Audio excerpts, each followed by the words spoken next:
Parashat Bechukotai. Im Bechukotai telechu ve'et mitzvotai tishmeru vasitem otam. Ezra Asofer nous a enseigné et nous a institué celui qui lit la parashat Bechukotai 2 semaines avant Shavuot, précise Tosfot, eh bien l'année finira avec ses malédictions et une nouvelle année commencera avec ses bénédictions. C'est pas seulement sur Rosh Hashanah que ça a été dit, c'est également sur Shavuot. Et le Mishnah Berurah ne manque pas de rapporter les paroles du Harizal qui confirment la Gemara que Shavuot c'est un nouvel an. Et dit le Harizal que toute l'année à venir dépend du soir de Shavuot. Et il précise même le Mishnah Berurah que si quelqu'un fait sa veillée et que pas une seconde il n'arrête d'étudier, Mouftarlo qu'il aura toute l'année à venir en bonne santé et Chaim Tovim. Comme ça rapporte le Mishnah Berurah dans la Halacha au nom du Harizal. Donc on voit qu'il y a un impact dans Shavuot, il y a une notion de Rosh Hashanah. Bémet c'est un des 4 jours dans l'année où on est jugé Shavuot. Donc c'est pas étonnant que ça s'appelle aussi un Rosh Hashanah. C'est une Mishnah en Rosh Hashanah qui dit Arba Rosh Hashanim M. Il y a 4 nouvel an. Ou 4 Prakim, Barba, Prakim à Olam Nidon pour être précis. Parce que ça c'est l'autre Mishnah Arba Rosh Hashanim M au début. Mais la Mishnah de Tevtvav elle dit il y a 4 moments où on est jugé. Et Rosh Hashanah c'est le plus connu. Il y a aussi Pessah, Shavuot et Sukkot, les 3 fêtes. Chacun son jugement. Al-Kol Panim, donc il y a un jour de jugement à Shavuot et l'année en dépend, précise le Mishnah Berurah et le Harizal. Et apparemment Ezra aussi il a pensé à ça, puisque Ezra il a institué qu'on lise Parashat Bechukotai 2 semaines avant, pourquoi 2 semaines avant? Parce que dans Bechukotai c'est rempli de malédictions. Et on veut que finisse l'année avec ces malédictions, donc on les lit. Mais si on les lit trop près de Shavuot, c'est un mauvais siman. Donc on lit 2 semaines avant. On est bidou que là 2 semaines avant Shavuot, on lit Bechukotai. Là on a les malédictions, allez, c'est fini, c'est pour l'année d'avant. Et les nouvelles bénédictions commencent à gagner après. Bon, évidemment, très vite là. Évidemment, il faut comprendre comment ça fonctionne. On lit la parachute de Bechukotai quand on passe Shavuot 2 semaines avant Shavuot. Et l'année finie, Ezra nous promet que c'est une ségoula, ça aidera à ce que l'année finisse avec ses malédictions et que la nouvelle année commence avec les bénédictions. Non, très bonne question.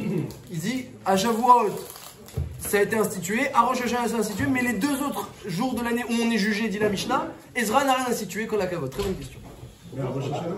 Rosh Hashanah oui, Shavuot oui, il n'y a que 2 jours. Chavod.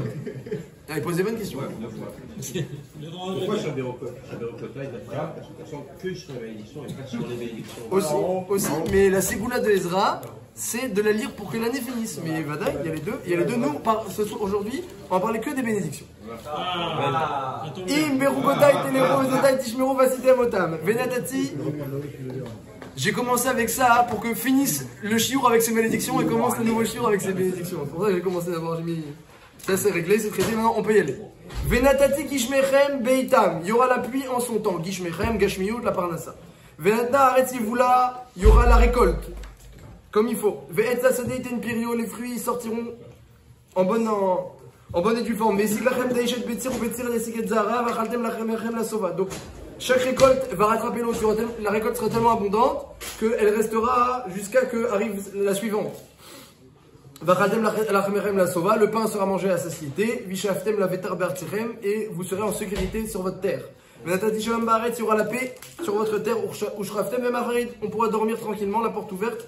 On n'a pas peur. Il n'y aura même pas des bêtes féroces sur votre terre. Il n'y aura même pas un passage de l'épée. Parce qu'il y a le combat, c'est une chose, mais des fois les soldats y passent. Les soldats ennemis peuvent passer par l'épée. Non, l'épée elle passe pas dans ce pays-là. C'est vous qui poursuivez vos ennemis, et eux ils tomberont. Mais à 5 d'entre vous, ils en poursuivent 100. Et 100 d'entre vous, ils en poursuivent 10 000. Ou paniti alechem, je me tourne vers vous, dit Hachem. Veifreti etrem, je vous multiplie. Veirveti etrem, vous serez en abondance. Donc c'est-à-dire une bracha contre la stérilité. Vakimoti et veriti itrem, je vais renforcer mon alliance avec vous. Après on va dire de quoi ça dépend. Vachaltem yashan noshan veyashan bnechadash totsiou, les fruits anciens, ils vont pas pourrir, ils vont rester frais jusqu'à la récolte d'après. Et vous serez obligé de les enlever, de les sortir pour mettre la nouvelle récolte. Il y aura trop de fruits. Vous aurez le Beth Amikdash parmi vous. Velotigal nafshi etrem. Et il n'y aura pas de agala de mon âme pour vous. Rachid dit, c'est quoi agala? Lotigal. Non mais c'est l'inverse. Oh. Tigal, c'est. Ouais, alors Rachid il dit, c'est quoi Tigal? Il dit comme quand on est Magil, quand on fait à Galad un Kelly, une casserole, et il y a des plétotes. Il y a des plétotes. Des plaies. Non. Les plétotes, c'est le rotef, c'est la sauce du plat qui rentre. Ah ouais. Qui rentre dans les parois voilà, et dans les parois, et lorsque on fait cuire le plat d'après, il prend le goût un petit peu, un tam kalouche, il prend le goût noten tam, il prend le goût de... Donc dis à Akash Baruch Hu, il y aura pas de, je vais pas vous repousser, ça va pas ressortir. L'otigal, il y aura pas de hagala. C'est Mianien sur la chaîne, j'ai vu. C'est l'inverse, c'est le gimel et le haïn et le haïn et le gimel, là, non? Quoi, c'est tête vache? C'est-à-dire, c'est quoi l'inverse? Là, comment il dit Rachid? Il dit Rachid, Kol Geila la chaîne plétat d'avar à Baloua. Lorsqu'il y a quelque chose qui est imbibé, avalé, alors la hagala, c'est faire sortir ce qui est avalé. Là, je serai parmi vous et il n'y aura pas de pléta, ça va pas ressortir. C'est comme si Hachem il promet que la shrina ne va pas s'en aller. Quand tu dis l'otigal, il y a gimel, haïn. Ouais. Quand tu dis hagala, il y a haïn, gimel. Non, c'est un et, c'est hagala, c'est un et, c'est comme c'est un et là. Mais on est quand là? On peut situer un peu, on est quand? On est quand on est la promesse d'Hachem de nous donner des brachot à condition qu'on respecte la Torah. Parachat Berukotai. Alors ça a été dédié en Bidiouk ce brit, c'est le deuxième brit. Il y a eu deux brits avec Akash Baruch Hu, celui-là c'est le deuxième. Veitalarti betorechem, je marcherai parmi vous. Vaitilachem lelokim, je serai pour vous Hachem. Vaitem tiulem, vous serez pour moi le peuple. Et ensuite, veim lo tishmeu, et si vous n'écoutez pas. Ça c'est ensuite la paracha des klalot, il faudra bien écouter Shabbat pour que finisse l'année et ses malédictions. Donc des très belles brachot que la Torah nous promet, des très belles brachot, la parnassa, le shalom, on se multiplie, il n'y a pas de stérilité, une parnassa abondante, la réussite dans son travail, on réussit tellement qu'on n'a pas le temps de s'occuper de l'ancienne réussite que la nouvelle elle arrive déjà. Et on est avec Hachem et le Beth Amikdash, et il n'y a pas de pléta, la shrina elle est présente. Donc des très brachot. Alors, Hachéla, c'est dans quelles conditions? Il demande. C'est quand qu'on a tout ça? Alors Rachid il dit, puisqu'on éveille de Shavuot, donc c'est Inyana de Yoma. Rachid dit, c'est quoi Berukotai Teleru? Si vous marchez dans mes lois. C'est ça la condition essentielle pour toutes les brachot, si vous marchez dans les lois. Dit le Sifri et le Torah de Kohanim, donc les Midrashim de Chazal, que Rachid rapporte. Yachol Zekhu Mitzvot, ou là c'est les mitzvot. Im Berukotai Teleru. Je dis, mais non, c'est marqué après et mitzvotai tishmeru. Donc berukotai, ça peut pas être les mitzvot. Mais pourtant, chok, c'est une loi. Alors c'est bizarre. Et teleru, marcher, ça veut dire quoi marcher? Dis le Sifri, im berukotai teleru, si vous marchez dans les lois, forcément, puisque c'est pas les mitzvot, qu'est-ce que c'est? Non, shetiyu amelim batora. Les mots du Sifri, du Torah de Kohanim, que Rashi rapporte avec exactitude, que vous vous fatiguiez dans l'étude de la Torah. Amal à Torah. Shetiyu amelim batora.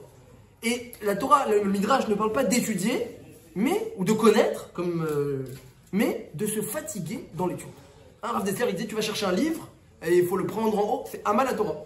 J'ai vu dans le Chaye Adam, il ramène, le Chaye Adam, il dit, à son époque, il y avait les riches qui étudiaient, attention, les riches Balébatim, ils avaient organisé une table tournante, comme ça, ils mettaient des livres tout autour de la table, et ils tournaient la table, et comme ça, ils pouvaient étudier Chumash, après Gemara, et ça c'est pas court. Voilà. Et il dit le Chaye Adam, il dit Kol hakavod qu'ils étudient, mais zélo derech la Torah, ils n'arriveront pas à quoi que ce soit, parce que la Torah elle a dit Amal la Torah, faut se fatiguer. Toi tu fais une table tournante pour pas te lever, ça marche pas comme ça.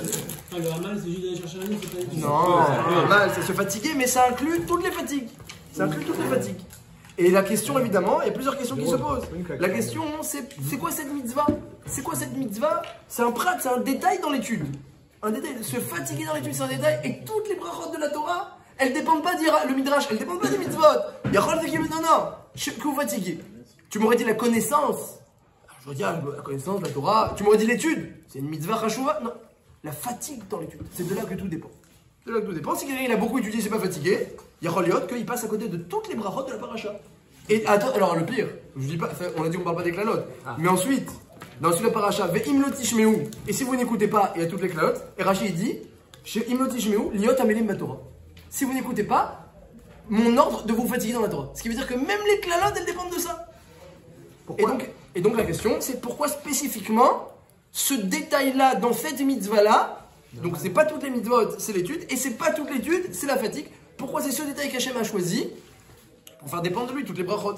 Mais j'ai vu le Midrash J'essaie de chercher le livre, par contre, j'ai pas compris. se fatiguer dans l'étude. C'est ce que c'est se fatiguer dans Ok, l'étude? mais qu'est-ce que c'est par rapport à. C'est pas se chercher le livre, c'est pas que ça. Quand tu t'es dans ton étude, t'as mal à la tête Ok. et que t'as envie d'un jus d'orange et tu vas pas prendre le jus d'orange et que tu continues à étudier. Alors t'avais mal à la tête, t'as envie d'un jus d'orange, t'as tout. Ça s'appelle se fatiguer dans l'étude. Lorsque ton Raver il se concentre comme ça pour comprendre Rachid, tu vois les gouttes de sueur. Ça s'appelle se fatiguer dans l'étude. Rav Dessler il dit même se lever pour chercher un livre, ça s'appelle. Parce que t'aurais pu dire que non. Ça c'est le ridouche, ça c'est la cerise. C'est pas une Gemara, le Sahar, c'est d'aller au Beth Midrash. C'est pas le Sahar de Limoud, c'est pas les Limoud en soi, c'est le fait d'y aller. Oh, alors il y a une Gemara dans Brachot, mais c'est pas exactement ce que vous dites. Dans l'étude, Vadaï que dans l'étude, il y a un Sahar sur l'étude elle-même. Mais quand vous venez à un chiour, comme ça dit la Gemara, à un chiour organisé à Grad et Kala, il y a un chiour organisé où le Rav, il va parler, il va présenter le chiour et il va dire tout son chiour comme ça, donc Rachid, Tosfot, etc.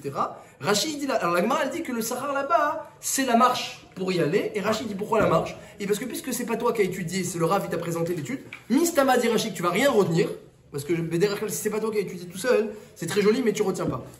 Alors bon, parce qu'il s'agissait sûrement d'un cours de halakha avec des détails et des cheshbon, etc. Donc bah sauf, tu as écouté un cours de Gemara et de halakha, si t'as pas étudié toi-même dans les mots, tu vas pas retenir. Donc dit Rachid, qu'est-ce qui va te rester? Que la fatigue pour y aller. Mais pour l'étude que vous faites avec votre avocat, vadaï shelo, que toute l'étude, elle est récompensée. Mais quand vous retenez une étude comme ça, vous retenez rien, les fachot, il y a le sahar de la marche. Comme ça, elle dit la Gemara Rachid. Alors la Gemara, elle dit dans Ktuvot, que le Midrash aussi d'ailleurs, il y a le Midrash qui dit l'importance de la fatigue dans l'étude, c'est pas un chidouche de Rashi et de Berokotai, déjà c'est marqué plusieurs fois dans les Midrashim que Akadosh Baruch Hu mitave sheyu Israël Ami Torah. Le Sifra il dit, Hachem il n'a pas ordonné juste la fatigue dans l'étude, il n'a pas fait dépendre les brachot, mitave, il a désiré. Chashak Hamad Veratza, il a espéré, il a voulu, Chashak il a, comme quand quelqu'un qui a une ta'ava quoi. Hachem il n'en peut plus qu'il vient rôle pour cette mitzvah de se fatiguer dans l'étude. Comme ça il dit le Sifra, sans expliquer pourquoi. Sans expliquer pourquoi, c'est ce qu'on va essayer de faire. La Gemara donc tout vote, elle dit comment ils vont faire les Amaret, ceux qui n'étudient pas pour revivre. La Gemara demande même ça sur les femmes Tzadkaniot, hein, pas que les Amaret, parce que les femmes Tzadkaniot n'ont pas la mitzvah d'étudier. Alors comment ils vont faire? Alors que ma baya.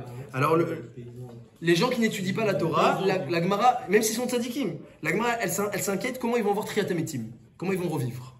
Pourquoi? Parce qu'il y a un passage qui dit qui tal orot talecha, que la rosée de triatametim, elle est faite à partir de tal orot, la rosée de la Torah.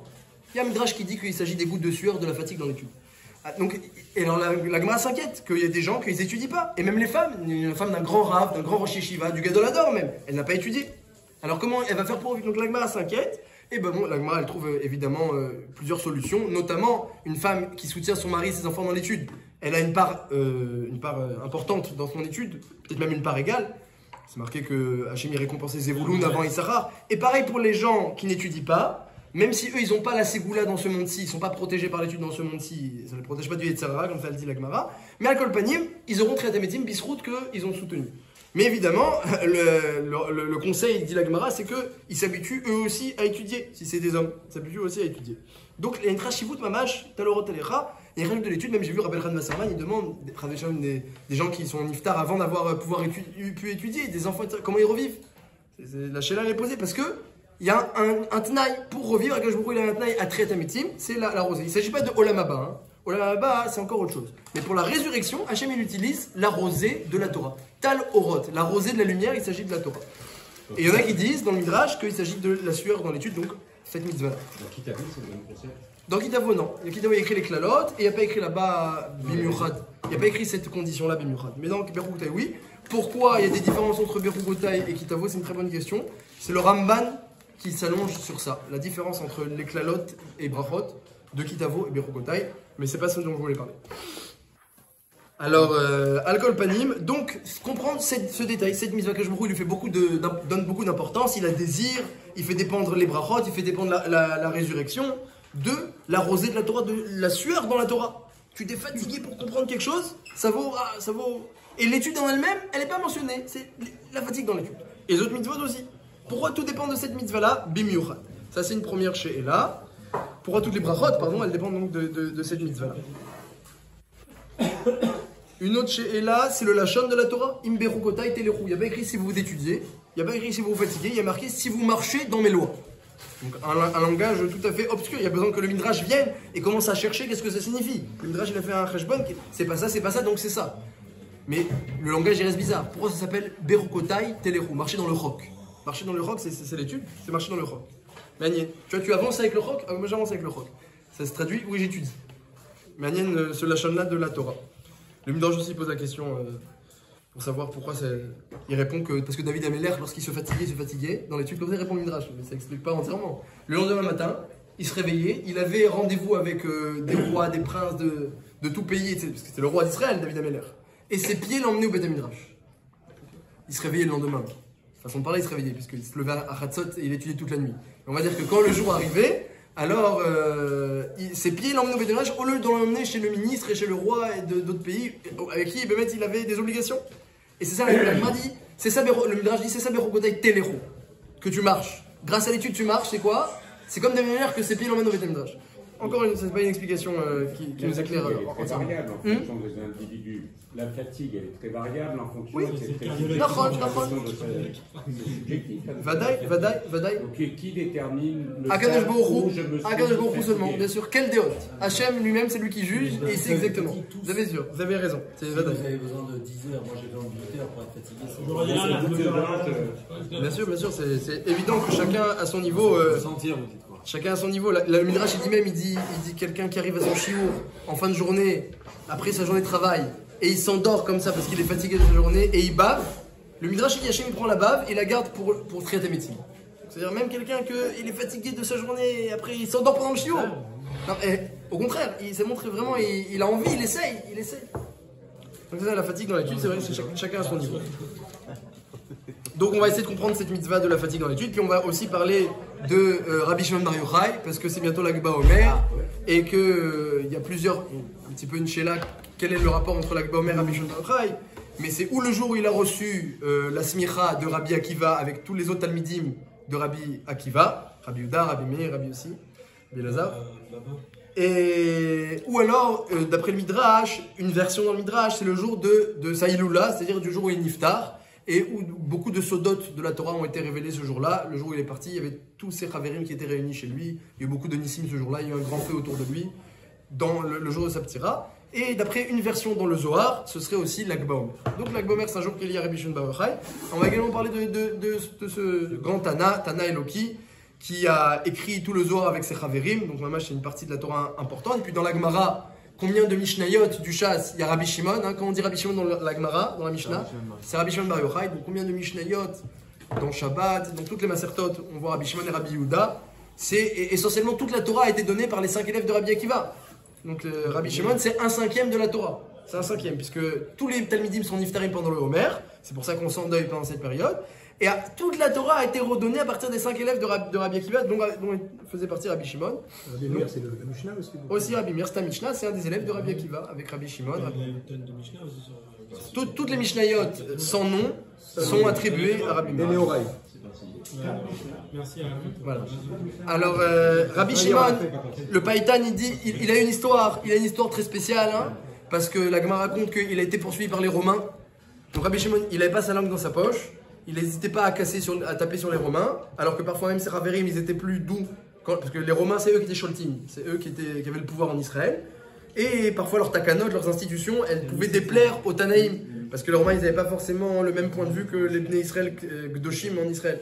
Donc par exemple, tous les marchés, les ponts qu'ils faisaient avec la pritout là-bas, ça pouvait plaire, ça pouvait déplaire. Rabbi Shimon, lui, ça lui a déplu, il a critiqué, il a dit là-bas, ils mettent des zonotes, et ils font ça que pour leur intérêt, pour prendre des impôts et des masses.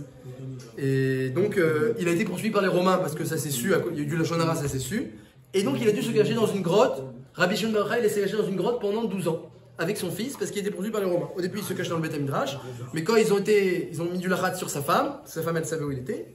Alors il est parti complètement et il s'est caché dans la grotte. Il y a eu un il y a une source et un caroubier qui est apparu devant la grotte. Il s'est enterré dans la terre pour pas user son seul vêtement. C'est sûr qu'il y a 12 ans, c'est marrant parce que 12 ans il revient souvent. J'entends. Et Alcool Panim, il a étudié avec son fils pendant 12 ans. Après il. 12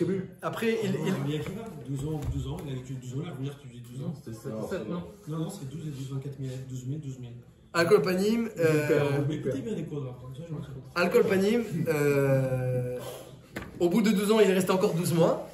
12 heures. Et parce que sa première sortie n'a pas bien réussi. En tout cas, Rabbi Shimon il a une histoire très spéciale. Et dans le Païtan, il dit, dans le Piyut Bar Yochai, c'est Kadmon, il dit Naase Adam Neemar Bavurecha. Lorsqu'Hachem il a dit Naase Adam, pour faire Adam Arishon, faisons l'homme, dit le Païtan sur Rabbi Shimon, c'est pour toi qu'il a dit. Mais maintenant on voit que dans la Gemara dans Souka, Rabbi Shimon dit que le monde entier pourrait tenir sur lui. Et si on rajoute le srout de son fils et le srout de Yotam Ben Uziyahu, un des Melachim qui était aussi un grand sadique, on peut faire tenir le monde entier depuis la création du monde jusqu'à la fin des temps, sur le srout de 3 personnes. Donc on va Rabbi Shimon et mettre le monde y tenait sur lui. Et le Païda dit, Hachem il a dit Naase Adam, c'est pour toi. Pourtant la vie de Rabbi Shimon elle a été meyouchedet meot. Il a été poursuivi, il est resté dans la grotte longtemps. Toute sa Torah il a acquise là-bas, il a développé dans la grotte avec son fils. Il s'est un petit peu séparé du monde. Donc lorsqu'Hachem il a créé l'homme, il n'a pas créé pour que l'homme il aille vivre dans les grottes. Le Rambam il parle de ça. Il dit il y a des komarim, il y a des prêtres et certaines comme ça, certains cultes. Voilà, qui ils disent voilà, la spiritualité, il faut la vivre dans des grottes, à la campagne, dans la forêt et vivre tout le temps là-bas. Et Rambam il dit c'est pas le Derech HaTorah. Derech HaTorah c'est chez Ti Adam Meorav il a briotte, c'est avec tout le monde. Bien sûr il y a un moussag de rester seul un moment dans la journée. Comme ça il dit déjà le fils du Rambam lui-même au nom de son père dans le Hamaspik. Il y a le moment de l'Amida, on reste seul pendant l'Amida. Et puis à part ça il y a un moussag aussi de Hitbo des doutes. Le fils du Rambam Atzmo, il écrit que c'est recommandé une fois par jour ou une par semaine de prendre un moment où on va seul dans la forêt ou alors on reste tout seul avec Hachem. Et on peut respirer parce que sinon on fait tout le temps la course. On n'a jamais de temps avec nous-mêmes ou avec Hachem, à part l'Amida. Comme ça il dit déjà le fils du Rambam. Mais tout le temps, pendant 12 ans ou 12 mois, ça c'est pas le Derech HaTorah. Et Rabbi Shimon il appelle Joamet. Rabbi Shimon il a fait ça parce que les Romains le poursuivaient, c'était Piguar Nefesh. Mais il dit le Païtan, Naase Adam Bavurecha. Ah tu as atteint la Shlemut. Il était déjà assez 2 ans. Oui, bah voilà. Il s'est adouci avec Mais ses alors- 12 ans. Alors la Sheila c'est. Au début non, après oui. Au début. Au début quand il est sorti, ses yeux Ouais, brûlaient voilà, tout. c'est pour ça qu'après, il est Après les rentré. 12 mois, voilà. Donc, Alcool Panim, on voit qu'il y a eu quand même une séparation avec sa génération. Et pourtant le Païtan il n'hésite pas à dire oui. La vie de Rabbi Shimon c'est un exemple. Naase Adam Neemar Bavurecha. C'est bien, on va essayer de comprendre un petit peu la vie de Rabbi Shimon et quel exemple on peut en tirer pour nous aujourd'hui. Puisque pour nous, a priori, comme dit le Rambam, c'est pas ça le Derech HaTorah. Lui-même il a été forcé. Ouais. Alors, sur cette mitzvah de se fatiguer dans l'étude, on a demandé plusieurs questions. Pourquoi Hachem il fait dépendre toutes les brachot de cette mitzvah? Pourquoi Hachem il désire cette mitzvah? Pourquoi il a mentionné avec ce langage Imbe Chokotai Telechu, marcher dans mes lois? Pourquoi elle est si importante, on a demandé? Et les klalotes aussi, on a dit que Rashi rapporte qu'elles en dépendent. Alors, Bémet, on voit dans toutes les générations que les rabbanim, ils avaient compris cette nekuda-là. Les rabbanim, déjà dans la Gemara, une fois, il y avait il étudiait il étudiait la Torah, et puis en même temps qu'il étudiait, comme ça, il se grattait la tête, et la Gemara dit, il était mechayet atzmo, il se faisait plaisir comme ça. Il était mitasek imatzmo. Comme quelqu'un que, en même temps qu'il étudie, il se gratte la tête, il se frotte. Rava, il est passé, il a dit, ouh là, lui, il contient pas de Torah. Pourquoi? Parce qu'il mechayatzmo. Il se fait plaisir pendant l'étude. Hein. Pendant l'étude, c'est pas le moment. Il y a le moment du repas, le moment de l'étude, il n'y aura pas de Torah. Alors c'est quoi? Alors Rava, il rapporte l'enseignement de Resh Lakish que quand la même si tu te fatigues à l'étude, elle peut rentrer. Et si tu te fatigues pas, apparemment même l'étude, elle rentre pas. Et il y a plein de Sipurim. J'ai un livre entier là de Sipurim sur l'exemple des rabbanim de toutes les générations que le Chazon Ish n'a jamais étudié la Torah sans se fatiguer. Il a dit j'ai jamais étudié sans me fatiguer. Même que prenez un Chumash avec Rashi, il se concentrait. Qu'est-ce qu'il dit? Mais c'est une guicha, c'est une approche. Tu peux arriver détente.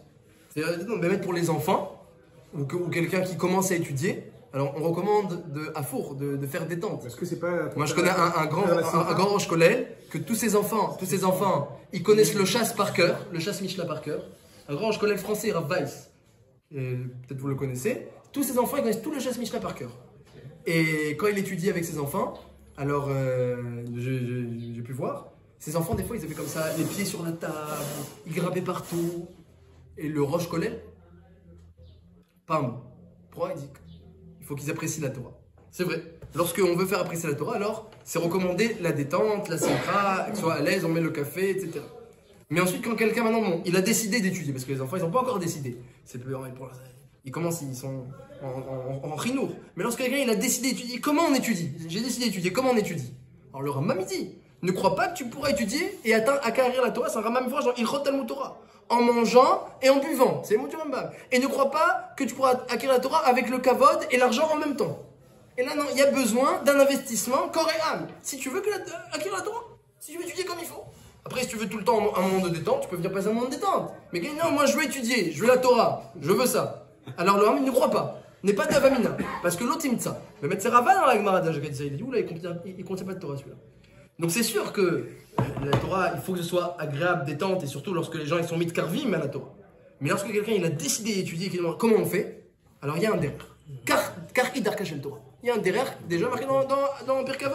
Pas de Bamelar Tochal, même sur Tishté, à l'arrêt Tishan, il y a un derrière. Et la Sheila, pourquoi ce derrière-là? Ça c'est la Sheila.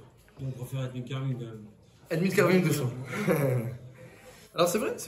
Surtout avec les enfants, c'est chaud, faut leur montrer, faut leur que ce soit agréable pour eux. Mais après quand ils étudient, après eux-mêmes ils vont se mettre à étudier avec force par eux-mêmes. Mais ça c'est une décision personnelle, on ne peut pas imposer. C'est une décision personnelle. Rachmoulevitz par exemple, le Rosh Yeshiva de Mir, quand la Yeshiva n'était pas encore à Yerushalayim, mais était encore à Mir, il faisait très froid. Donc tous les gens dans le Beth Midrash étaient en manteau. C'était pas possible d'étudier sans manteau, il faisait très froid. Donc le Rosh Yeshiva il arrivait en manteau. Puis il commençait à étudier. Il commençait à étudier Rashi, Tosfot, puis il étudiait comme ça en bougeant. Puis au bout d'une demi-heure, il a enlevé le manteau. Après, il a enlevé l'écharpe. Et Bassof, et c'est pas tous les Rosh Yeshiva qui se parlent comme ça. Bassof, au bout de 2 heures, il a enlevé sa veste de Rosh Yeshiva, il restait en chemise comme tous les Bachorim. Comme en chemise, le Rosh Yeshiva, il n'en pouvait plus. Alors pourtant, il faisait moins que 0. Il n'en pouvait plus. Il était chaud dans son étude, il était chaud. Il est connu pour son livre Sirot. Il a un livre de Moussard très connu, mais il connaissait toute la Torah, tout le chasse, toute la Torah. Il faisait tout le temps de tout le chasse. Et quand on avait une Sheila, c'est ça parce que quand on avance dans la Torah et qu'on commence à acquérir la Torah, après ça fuse. Tu lis une Gemara, tu as 4 autres Gemarot ou 5 autres Gemarot qui apparaissent, et puis après il faut te mettre Yashevotam, et tu trouves des principes, des Yesodot et des Halachot. La Torah, elle est pauvre ici. Et elle est riche ailleurs, comme ça nous disent nos sages. La Torah, quand tu étudies, elle est pauvre, elle dit une loi. Mais va voir ailleurs, fais maintenant la synthèse, tu vas voir une grande achiroute. C'est le rôle de Tosfot par exemple, et des Rishonim, qu'ils ont étudié tout le chasse, et puis ils nous ramènent tous les endroits où il peut y avoir une contradiction, ou une question, ou un éclaircissement. Et en fait, elle est très riche, elle est très profonde la Torah. On n'a jamais appris à approfondir. Moi, j'ai étudié une sugia là, récemment, une sugia de un Hamoud pendant 2 semaines, tous les jours. Pendant 2 semaines. Et je crois pas que je suis arrivé un Hamoud pendant 2 semaines, je crois pas que je suis arrivé à la vraie compréhension amitique de la chose. Alors qu'on a passé 2 semaines et que j'ai fait un shiur dessus, c'était vraiment amok. Une sugia de Maseret Shabbat. Mais dans tout ça, c'est pareil. Il n'y a pas une parallèle. C'est les mots d'Hachem. Donc les mots d'Hachem, ils sont profonds. Et de Moshe Rabbeinu, transmis par Moshe Rabbeinu. Alors le Rikanti, il dit, c'est marqué Allo Kodvarai Ke'esh. Dans Yirmiyahu Hanavi, c'est marqué ma parole, c'est du feu. Le Rikanti, il dit, il apprend de là une mitzvah, midivre Kabbalah, que la Torah, ce soit du feu. C'est-à-dire que si il a dit, le prophète Jérémie, Yirmiyahu, que la Torah, ça veut dire qu'il y a une mitzvah que ce soit vécu. Comme ça, il comprend. Et donc le mec, quand on voit, et la Gemara dit, si tu vois un jour un Talmid Chacham qu'il bouillonne et même il s'énerve, alors ne le juge pas. Ritra Doraita, c'est le feu de la Torah qui brûle en lui. Le Harizal, il faisait très attention, il disait non, faut Midot Tovot, c'est Kodem à la Torah. Mais des fois, même avec Midot Tovot, avec un travail, des fois le feu de la Torah il brûle tellement que tu vois le Talmid Chacham, il supporte pas, il crie. Ne le juge pas, c'est la Torah qui brûle en lui. Rav Shach, qui a fondé de nombreuses yeshivot à Bnei Brak, c'est un peu le père de toutes les yeshivot à Bnei Brak. Alors quand il donnait shiur, il parlait plus à personne pendant 3 jours, il se préparait, il donnait beaucoup d'importance à la transmission de la Torah. Donc il préparait bien son shiur, c'est très dur. Il faut être mévater beaucoup sur. Pour moi c'est dur de préparer le shiur, parce que je dois arrêter mon étude, je dois préparer et réfléchir et construire. J'aurais préféré étudier ma sugia comme vous, avec mes chaverim.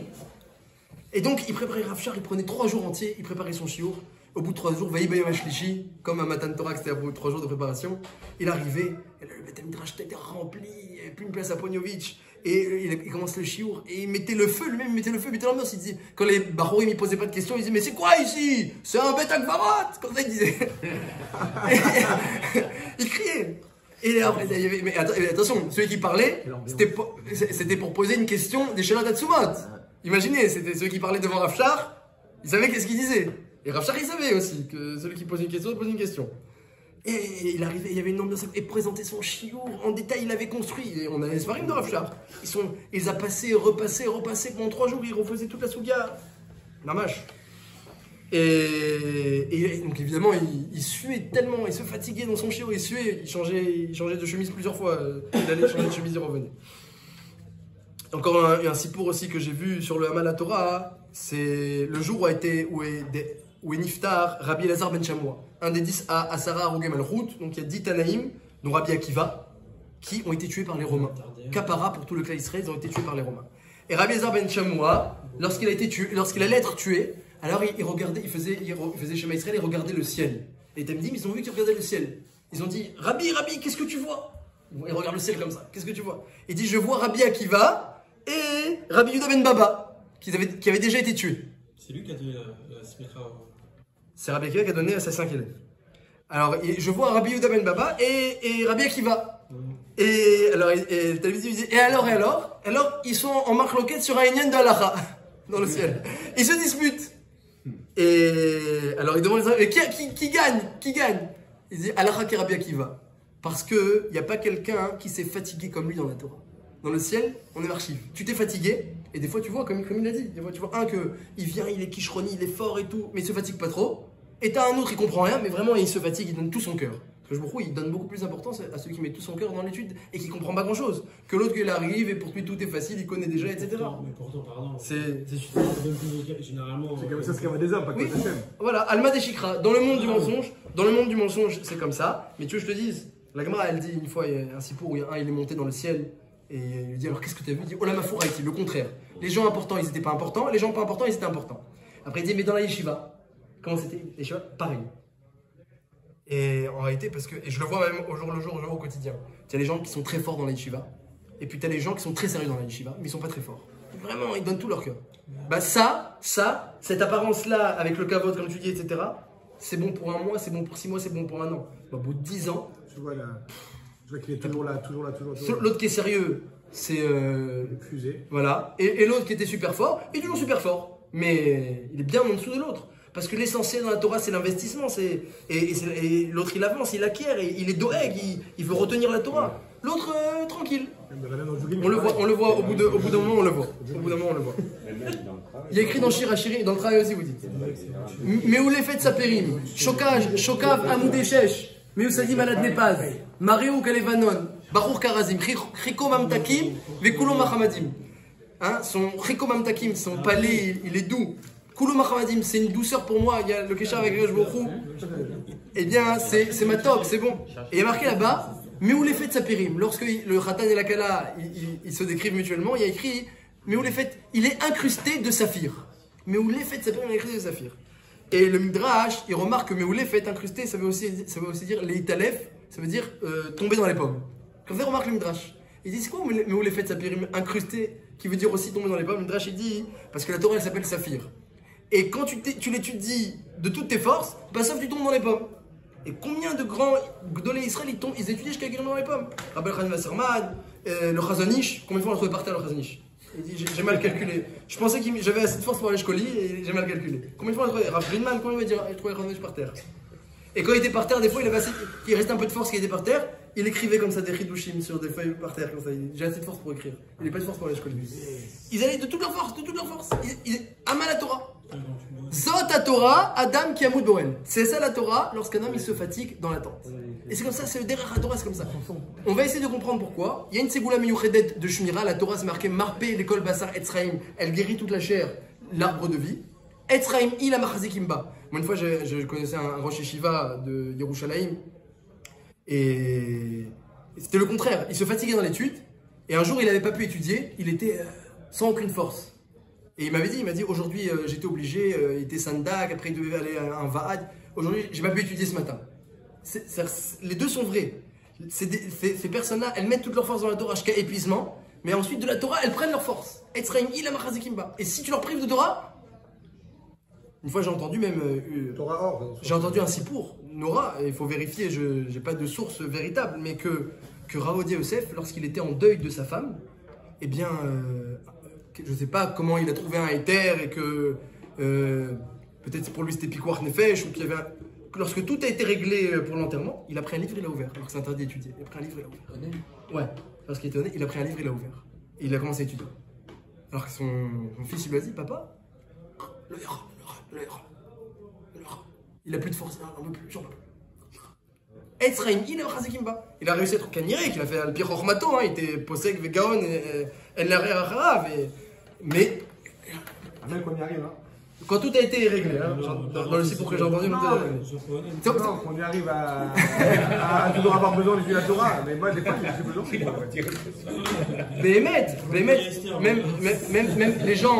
Même les gens qui travaillent et qui étudient aussi. Moi, son côté marocain. Moi, je le vis au jour le jour, que quand j'étudie pas, je me sens très mal. Mais même les gens qui travaillent et qui étudient, ils me racontent aussi que lorsqu'un jour ils n'ont pas pu étudier parce qu'ils avaient un honest, ils le sentent. Je me sens pas bien. Aujourd'hui, j'ai crié sur tout le monde, je sais pas pourquoi j'étais énervé, et je me sentais pas bien. Et, le potentiel n'a pas été. Voilà, lorsqu'un homme il a un kécher avec l'étude, il a pris des forces de son étude, et en particulier de l'étude de la Lacha, le Moussar, le Midrash, c'est autre chose. Le Midrash et le Moussar, c'est pas. C'est la direction dans l'étude et c'est la direction dans la Torah. Mais c'est pas ça qui remplit l'homme. Le remplir l'homme, c'est il se fatigue dans la soukha. C'est comme ça. Il se fatigue dans la lacha, c'est ça qui le remplit. Et donc, Adke Dekar, le Midrash dit mais où les fêtes? Il tombe dans les pommes. Mais où les fêtes ça périme? Il tombe dans les pommes. Il tombe dans les pommes. Et combien de grands rabbanim, comme je vous ai dit, ils étudiaient jusqu'à épuisement, jusqu'à ils n'en pouvaient plus. Le Rav Shari raconte que son Rav Yitzhak de Ponyovitch, Rav Itzele de Ponyovitch, alors il sortait le dernier du Beth Midrash. Il avait un klal qui sort le dernier. Donc il a étudié jusqu'à qu'il n'y ait plus personne. Et il sortait le dernier. Et après, à Ponyovitch, dans la ville de Ponyovitch de Az, il y avait de la boue dans toute la ville en hiver. Et donc ils avaient des bottes.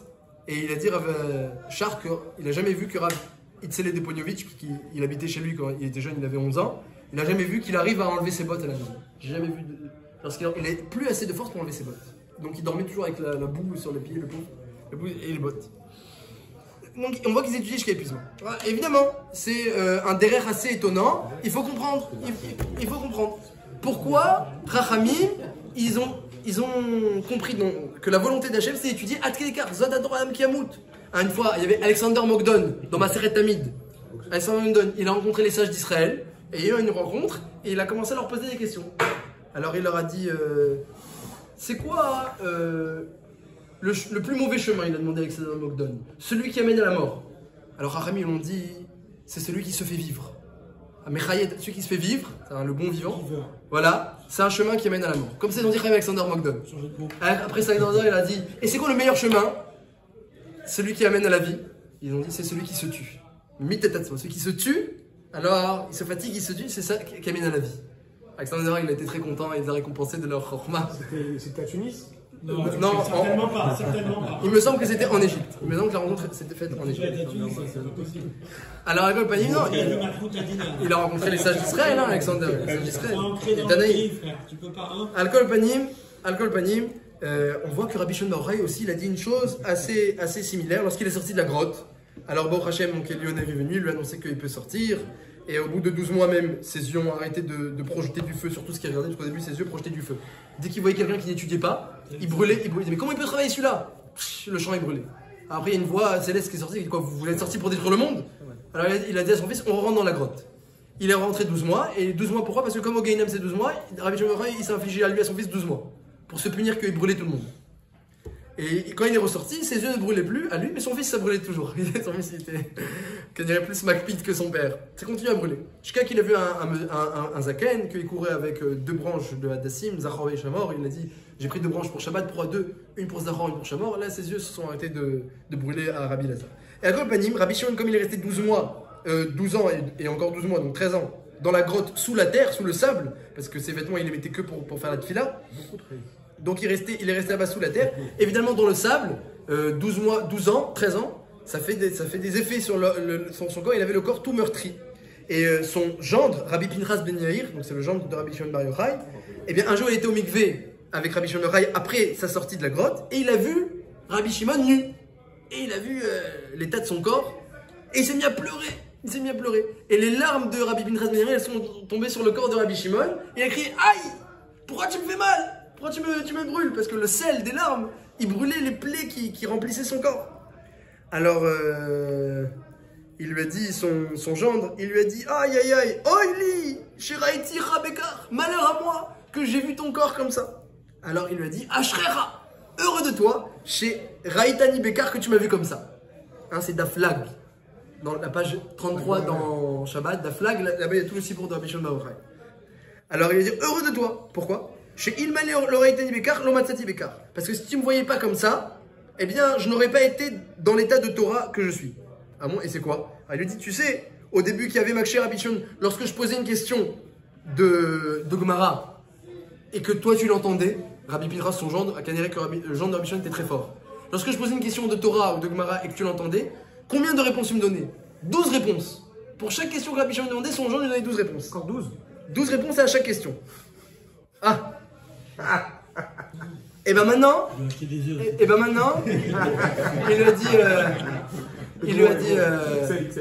a dit Rabbi Shimon à ton fils, à son gendre, il a dit bah maintenant, si tu me poses une question de Gemara, je pourrais te donner moi 24 réponses. Bisroutma, Bisrout s'est plaît.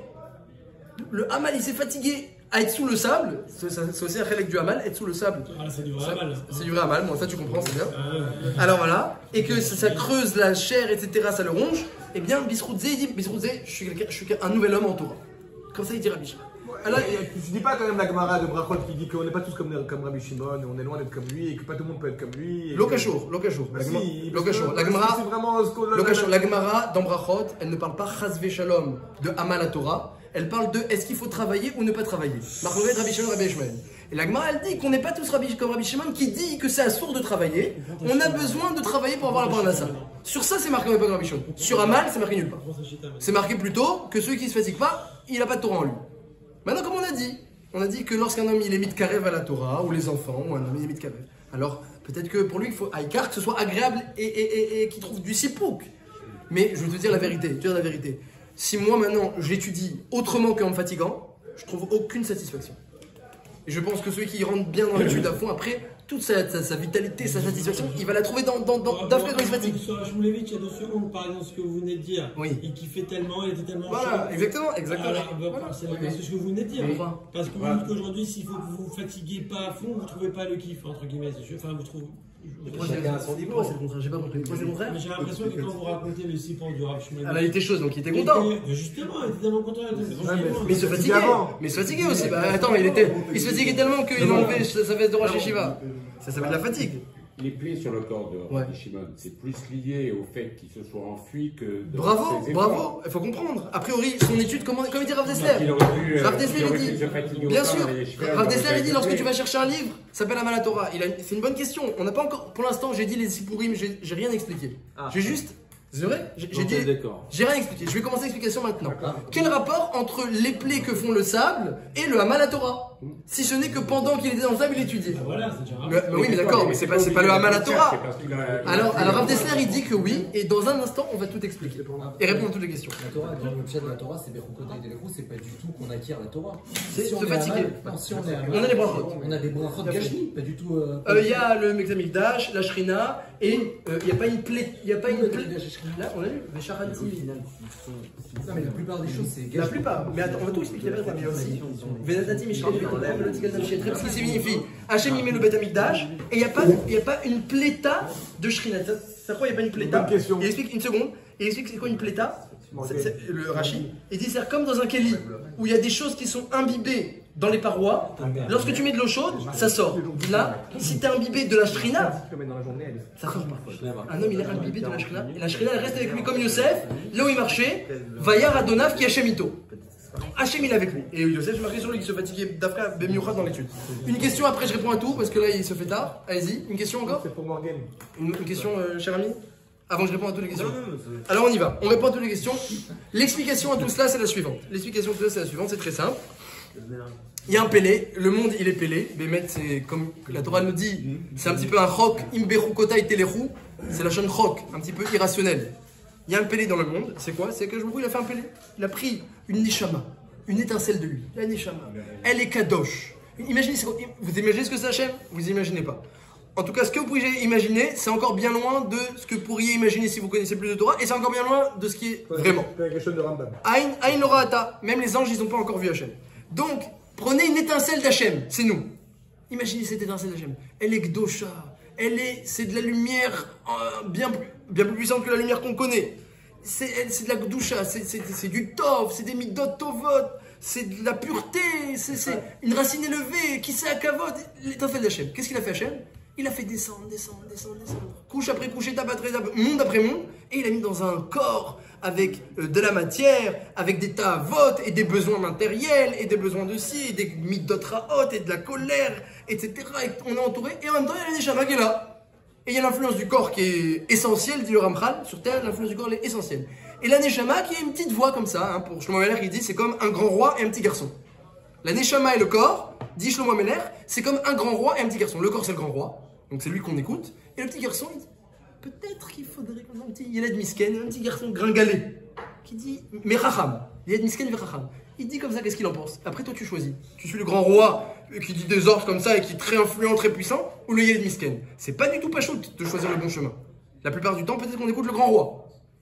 Comme ça, c'est le Pélé, le prodige de la création, incompréhensible ce que Hachem il a fait. Il a pris une neshama tellement pure, tellement élevée, tellement illuminée pour la mettre dans un corps obscur, un monde de mensonges, Alma des Shikra, il met la neshama, et c'est un Nisayon. Est-ce que on va écouter le petit garçon? Est-ce qu'on va être influencé par la neshama, quand bien même son influence est tout à fait limitée? Dans le monde futur, ce sera le contraire. Lorsqu'on va traiter médecine, le corps, son influence sera tout à fait limitée. Ce ne sera même plus nécessaire de manger, de boire, etc. Influence limitée, comme ça dit le Ramchal, dans Derech Hachem, et dans Da'at Vonot, pardon. Et la neshama pourra s'exprimer bimloa, que tout le monde sera navi, talmid racham, etc. Al-Kol Panim, pour l'instant, c'est le contraire. Donc tu as l'influence de la neshama très petite, tu as le corps tout à fait épais, parfois tamé, avec des ta'avot et des besoins et des obligations. Et la neshama, est-ce qu'on va écouter? Ça, c'est l'épreuve. Et alors comment on fait pour gagner l'épreuve? Comme dit le Sefer HaChinuch, c'est une épreuve qui est perdue d'avance, Ras Shalom. Hachem, il a donné des mitzvot. Il a donné des mitzvot qui nous permettent de renforcer l'impact de la neshama et de amoindrir l'impact du grand roi du corps. Et notamment, Bimiuchad, vu que la racine de la neshama c'est le Kisei HaKavod et que le Kisei HaKavod lui-même sa racine c'est la Torah, puisque la Torah elle demande le Kisei HaKavod, dit la Gemara, et le Zohar, Mefouraj dit aussi que la Torah elle était avant le Kisei HaKavod et c'est la racine. Donc lorsque l'homme il étudie cette Torah, qu'Hachem il a fait un aise de nous descendre une Torah tellement élevée à Shavuot, il l'a fait descendre tellement bas, comme c'est marqué que Hachem Zarak, il a jeté le Emet Artsa. Il a pris le Emet d'en haut, il l'a jeté en bas. Ça s'appelle jeter, parce que quand tu prends un truc tellement pur et élevé, tu le mets en bas, ça s'appelle jeter. Les malachim descendent la Torah en bas. Le Hod, ta splendeur. Hod chez Barod, la splendeur de ta splendeur, tu l'as fait descendre en bas. Oui, dit Hachem, Moshe répond-leur. Et Moshe qui combat les anges, qui leur répond pour faire descendre la Torah. Donc il a pris cette Torah, il a fait descendre. Et lorsqu'un homme il étudie cette Torah, qui est tellement élevé qui a sa racine, eh bien dit le Zohar, et le Ramchal développe ça dans Pirei Etzraim, eh bien c'est comme une braise. La neshama c'est comme une braise, c'est un petit garçon, il est très discret, la neshama on l'entend pas trop, mais c'est une braise qui a du feu en elle, qui peut s'allumer, se chauffer. Mais il faut la raviver, la raviver, l'allumer. Le Or HaTorah dit, le Ramchal, le feu de la Torah, Eshdat Lamo, le feu de la Torah, qui a la racine de neshama, eh bien c'est comme quelqu'un qui ravive la braise. Et la braise elle commence un petit peu à s'allumer, et après tu continues, il ne faut pas s'arrêter. Le Chazon Ish dit, tu étudies, tu t'arrêtes, ça ne sort pas de là de quoi que ce soit. C'est tobo. Tu étudies, tu t'arrêtes, c'est tobo. Comme ça dit, Kiyumato. Alors c'est comme quelqu'un qui met sur le feu, et puis avant que ce soit chaud, il enlève la casserole, puis il remet sur le feu pour faire une cafetière, pour faire du café, et non, il faut laisser la cafetière sur le feu, jusqu'à que ça siffle. C'est comme ça le principe. Donc pareil, il faut allumer la braise. T'allumes. 1 heure, 2 heures, 3 heures, tu allumes la braise comme ça, et au bout d'un moment, la neshama, après, elle est renforcée. Et le corps, il est mis de côté. Le Hamal HaTorah, c'est la fatigue dans l'étude, mais pas forcément la fatigue dans la compréhension de l'étude. Le Hamal HaTorah, c'est le fait que, en même temps que je renforce la neshama, la braise, je diminue le corps. Puisque Hachem, il a fait un prodige de mettre la neshama dans le corps, et que la Gashmiyut, elle est très très opaque. C'est un écran, c'est une Khatzitza Atsuma, c'est une Mechitza. Ça nous bloque complètement à l'accès à la Neshama. Elle a du mal à parler à cause du corps. Lorsque on renforce la Neshama et qu'en même temps on diminue le corps, alors ça fait un effet exponentiel. Mais mettre diminuer le corps tout court, c'est très bien. Comme c'est marqué, celui qui travaille, alors c'est le protège de la Avera. C'est marqué. Amal avoda, amal amelacha, shneem, ça et la Torah, mais shakara tavon, ça te fait oublier la Avera.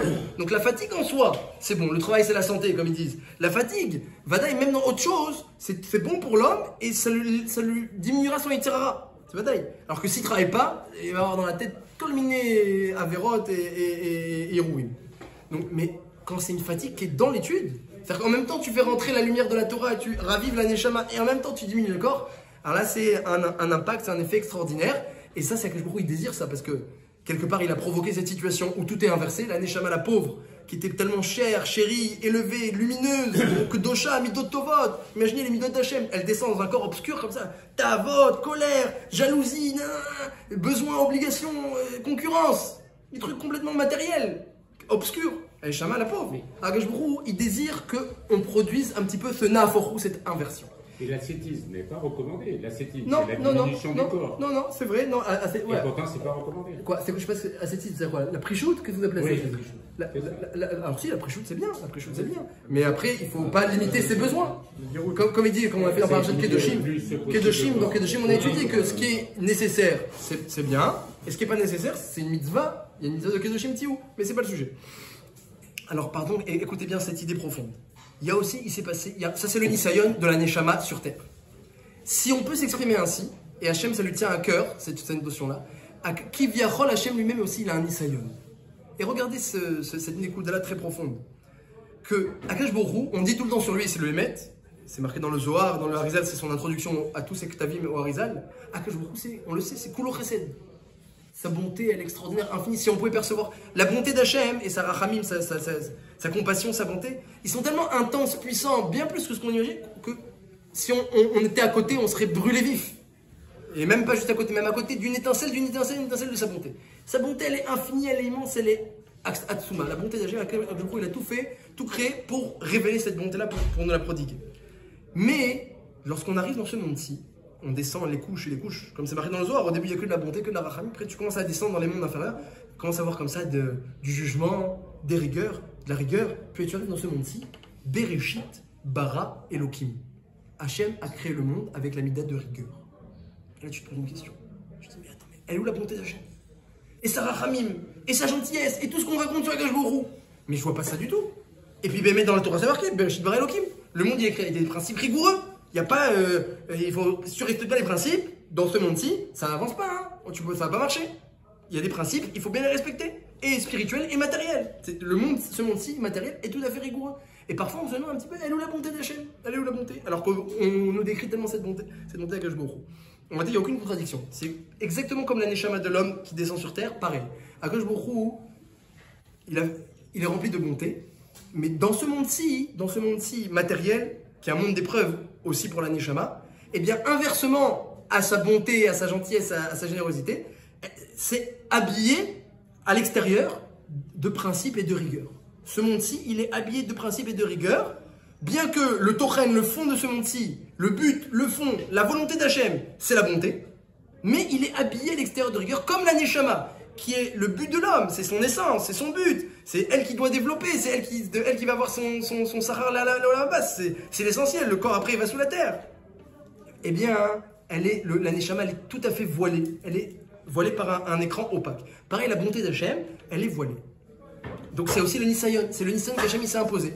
Je vais créer un monde où il y a des principes rigoureux, et des épreuves, et des jugements, et dit Hachem à lui-même qui virole, si je peux m'exprimer ainsi, hein.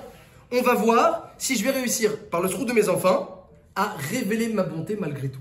Je vais mettre un monde avec des principes, de la rigueur, des jugements, Midatadine, le Samer même, l'ange du mal, l'ange accusateur, etc. Je vais créer un monde comme ça, et on va voir, mais toute ma volonté, tout mon ratson, ce n'est que de faire de la bonté. On va voir si je vais réussir à faire de la bonté malgré les conditions. C'est exactement la même épreuve que nous. On a la Neshama, elle est pure, elle est kadosh, elle veut que la Torah, les mitzvot, la lumière, l'élévation, la noblesse, la midotovot, la atzilut, elle vient du olam atzilut, elle veut que la noblesse. L'émanation. Voilà, et on arrive dans un monde où tout le contraire. Est-ce qu'elle va réussir ou pas? C'est exactement pareil, pour qui vient pour Akash Borou, c'est exactement pareil, c'est la même épreuve. Il y a l'influence de Chesed qui est entourée de rigueur.